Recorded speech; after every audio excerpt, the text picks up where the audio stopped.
Hello everyone, and welcome back to the Class 47P2 YouTube channel. And today I'm going to be taking a look at the EFE Rail fish bloater vans. Now these are new releases in the EFE Rail range, announced in Batman's Summer 2024 range.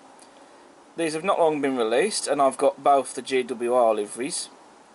I've got the GWR Brown and the shirt button variant. Now, I was in two minds about whether I was going to do a review on these or not, but in the end I decided, yeah, I'll review them, why not, I might as well. So, I'm going to get these unboxed and then I'm going to have a look at them and then give my thoughts on them and what I think of them.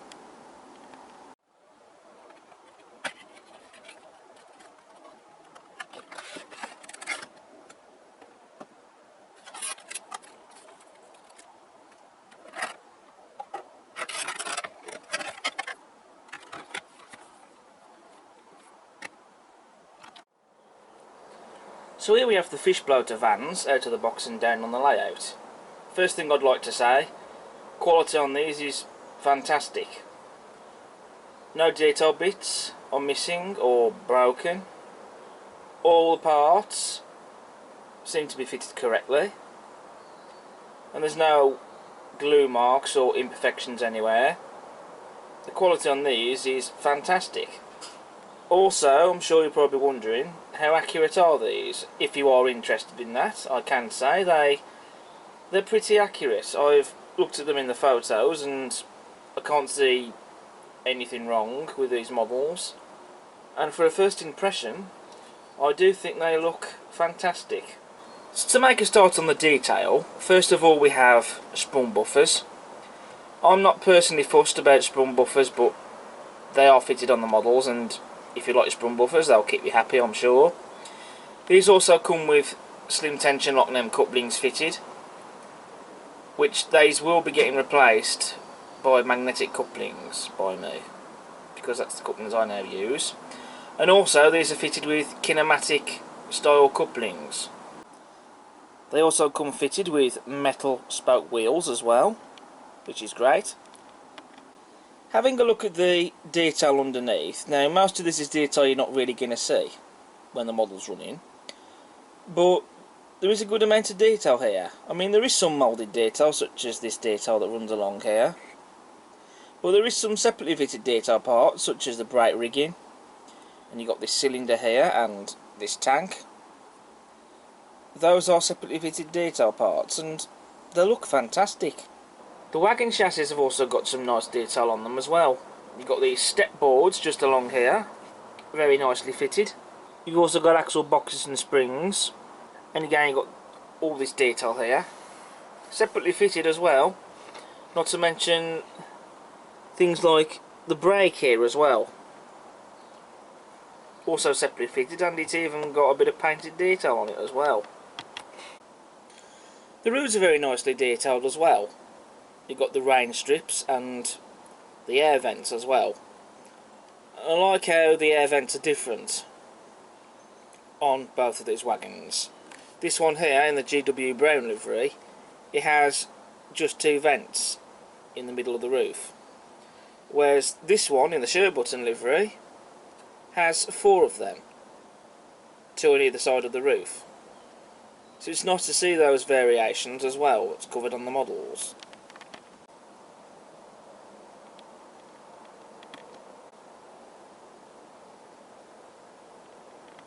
As for the wagon bodies, the detail that you see on the bodies is moulded, such as all these brackets, and of course you'd expect the wooden planks to be moulded detail.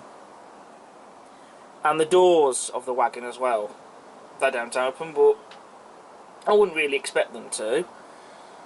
Regardless, despite the moulded detail though, on the wagon bodies, I still think the moulded detail there is still pretty good. I mean, it is quite nice. The moulding detail is not poorly done.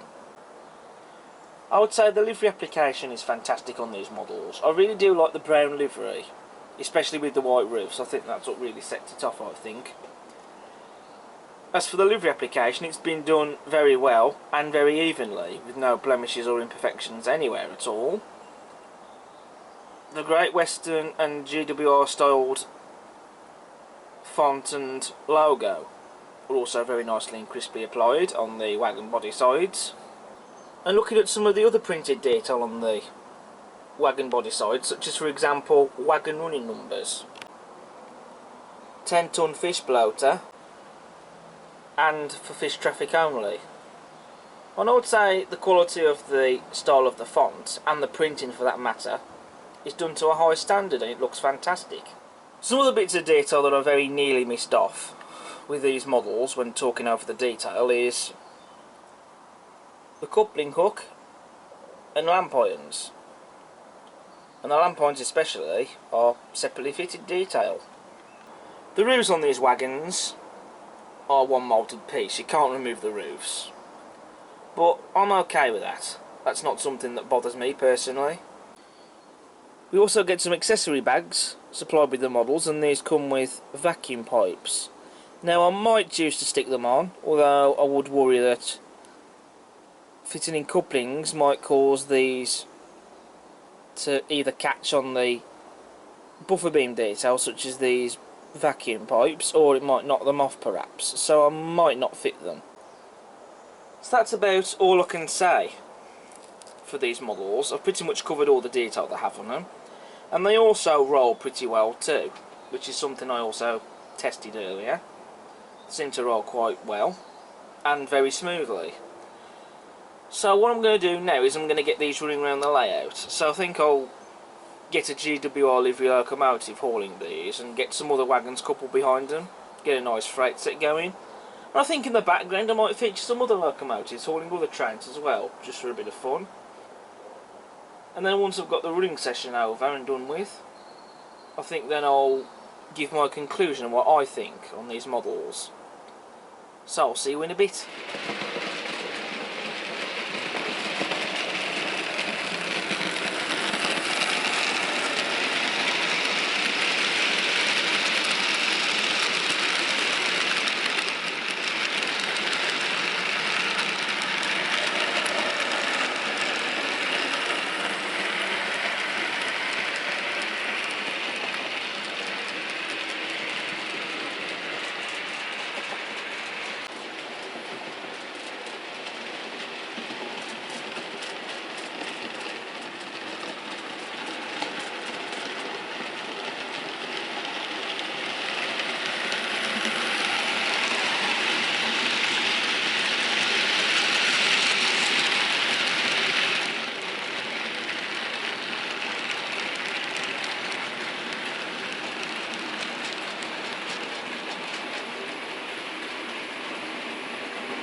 So you've seen the running session for the EFE Rail GWR fish bloater wagons.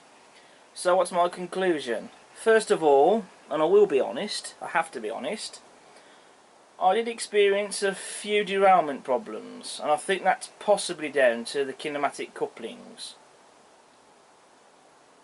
At one point, the tension lock couplings in between these two just here were swapped out for some magnetic ones. They're not perfect, so we'll have to get some other ones for them later, because the magnets on those couplings that I've used don't go together, like for example on these Hornby ones. They stick straight together. With the ones in the middle, they're stuck to the sides like that, as I'm demonstrating there, so I can explain better what I'm trying to talk about. That has slightly improved them though, but I think once I have got some magnetic couplings on there that work a bit better, then that should hopefully cure that problem of derailing. It might be something to discuss perhaps in a future video at some point. I mean, I did have similar problems, to be honest, with the Batman intermodal wagons at first. I had issues with the couplings which caused derailments, possibly also attributed to the kinematic style couplings, but the reliability of them has massively improved, so I'm sure and hope that that'll be the case for these wagons. But what I can say though, regardless of that, they are nice models, and I think for the price, 25 quid per wagon, I don't think that's bad going. I mean, they do run nicely regardless of a few derailment issues I have had, but they weren't constantly derailing though, it was only a few times. They still run pretty well, and they look the part. They certainly are very nicely detailed, so I would consider them, definitely. And it's nice to have these in ready to run form. So that's the end of my review for the EFE Rail GWR fish bloater wagons. I hope you've enjoyed this video. As ever, if you like what you see, please do subscribe to the channel. It doesn't cost you anything. Also, feel free to hit the like button and perhaps leave a comment. Do you have any of these wagons? Or are you thinking about buying any perhaps? And also, do feel free to check out all my other videos I've got on the channel. And if you're new to this channel, this channel doesn't just have model railway content, there's also real railway stuff on here as well. But thank you all for watching, and I'll see you again soon. Bye for now. Ta-ra.